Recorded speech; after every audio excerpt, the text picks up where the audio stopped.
తెలుగు ఇండస్ట్రీలో అక్కినేని నాగార్జున ఎన్నో హిట్ చిత్రాల్లో నటించారు.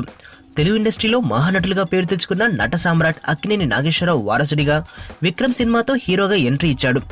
మాస్ క్లాస్ చిత్రాలతో మన్మధుడిగా పేరు తెచ్చుకున్న నాగార్జున ఎప్పుడూ ఎనర్జెటిక్ గా ఉంటారు. ఈయన వారసులుగా నాగ చైతన్య అఖిల్లు హీరోలుగా వచ్చినప్పటికీ రీసెంట్ గా సోగ్గాడి చిన్ననాయన చిత్రంతో తన స్టామినా ఏంటో చూపించారు నాగార్జున. ఈ చిత్రం ఇప్పటికే టాప్ కలెక్షన్స్ తో 50 కోట్లు దాటింది. తాజాగా నాగార్జున కార్తీ తమన్నాలు నటించిన ఊపిరి చిత్రంలో నటించారు. ఇప్పటికే ఈ చిత్ర ట్రైలర్ కూడా రిలీజ్ అయింది. ఇక నాగార్జున 25 ఏళ్ల క్రితం నటించిన గీతాంజలి షోలతో తమిళంలో కూడా సంచలనం సృష్టించారు. తమిళ ఇండస్ట్రీలో నాగార్జునకు ప్రత్యేక ఇమేజ్ ఉంది. అలాంటి నాగార్జునకు తమిళనాట అవమానం జరిగింది. ఇప్పుడు నాగార్జున తమిళ్లో కూడా నటించిన తాజా చిత్రం ఊపిరి. తెలుగు తమిళ భాషల్లో రూపొందించిన ఈ చిత్రంలో నాగార్జున కీలక పాత్ర పోషించిన విషయం తెలిసిందే.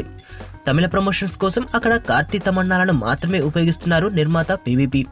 కార్తీ తమన్నాలకు మార్కెట్ ఉంది కాబట్టి వాళ్ళకి ప్రాధాన్యత ఇస్తూ నాగార్జునని నిర్లక్ష్యం చేస్తున్నారు. దాంతో సహజంగానే నాగార్జున ఫీల్ అయ్యారట.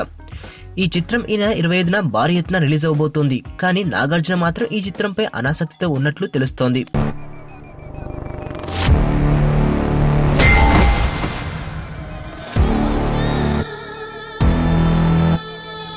ఎర్రతోలు కదా స్టైల్గా ఉంటాడనుకుంటున్నావేమో.